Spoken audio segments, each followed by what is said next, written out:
Hello and welcome to Axis Pakistan. I'm Omer Farooq Khan.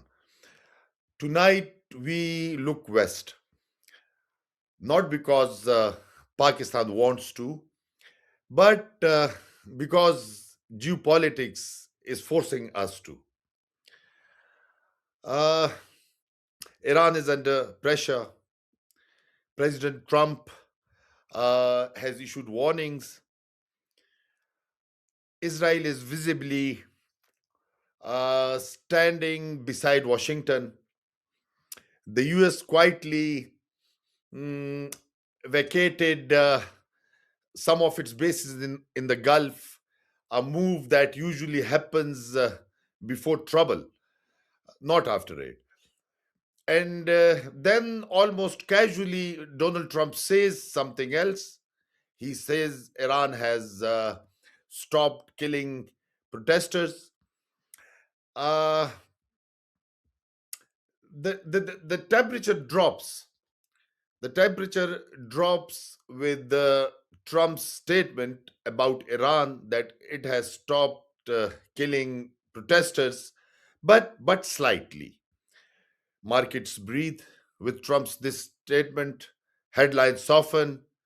But here's the question we need to ask tonight: uh, was this de-escalation or just a pause in the pressure? And more importantly for us, what does an what does an Iran in crisis mean for Pakistan? This is the important question we must ask. Let's be honest. Let's be honest. When Trump changes tone overnight, it really means strategy has changed. It usually means tactics have changed. One day Iran is under threat. The next day we are told things are improving. But uh, U.S. bases don't get evacuated for public relations. Israel doesn't mobilize rhetoric uh, for uh, for moral encouragement, and Iran doesn't suddenly becomes gentle with the protesters because Washington asked nicely. So what we are seeing here is not calm. It's managed. It's uh,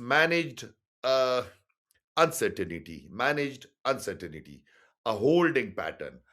And history tells us this: when great powers uh, create holding patterns, uh,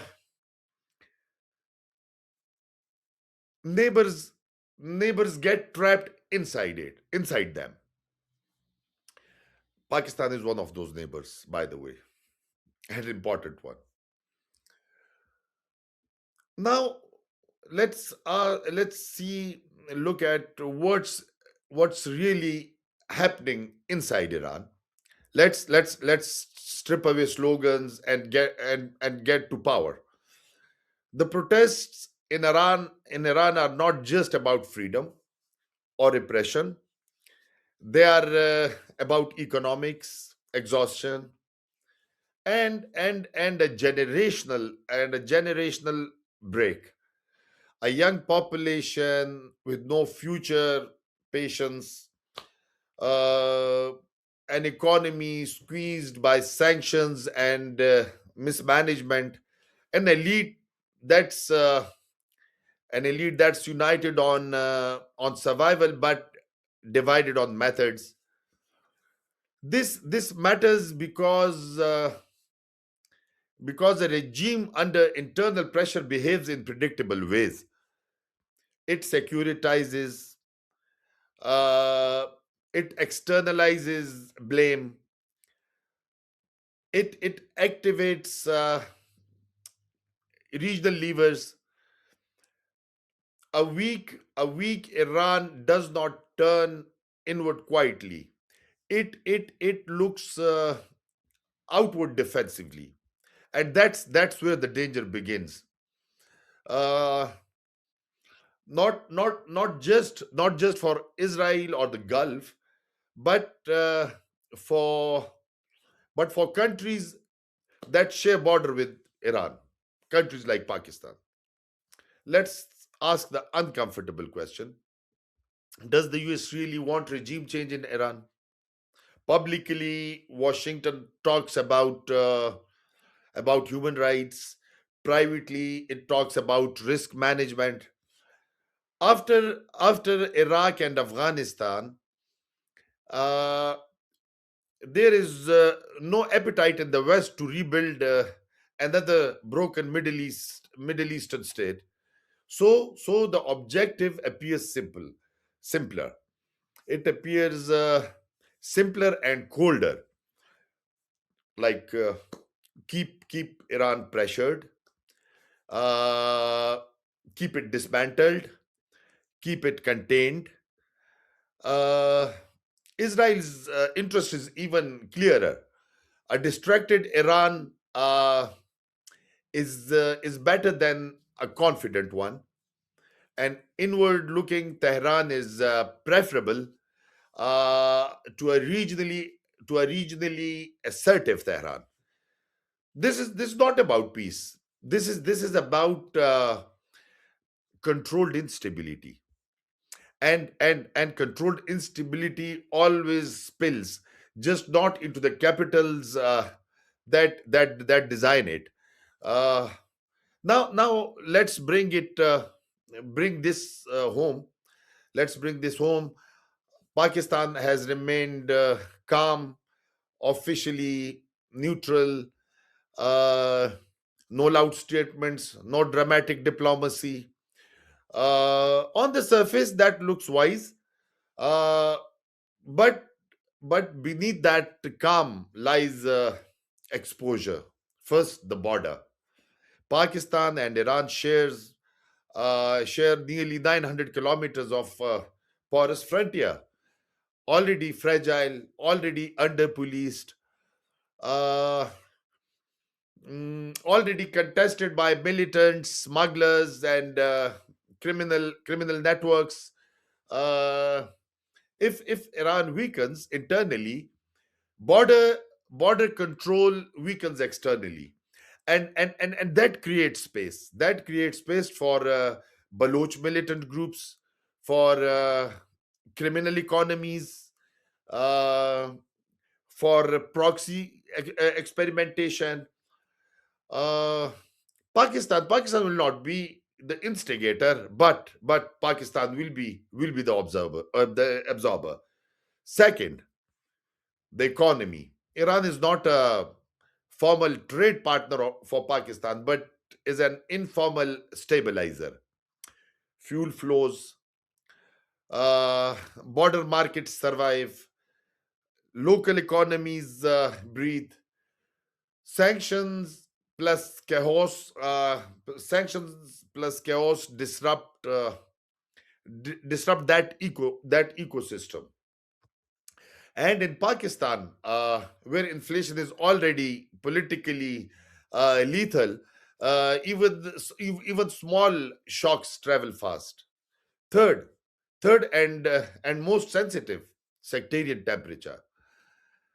Pakistan has not resolved sectarian tensions; it has managed them. And Iran under siege changes narratives on both sides. Uh, Shia insecurity rises, Sunni hardliners sharpen rhetoric, uh, foreign messaging seeps into domestic spaces. That this doesn't explode overnight. It simmers, and Pakistan has seen before how quickly simmering turns turns violent. So so is Pakistan's silence smart? Partly yes.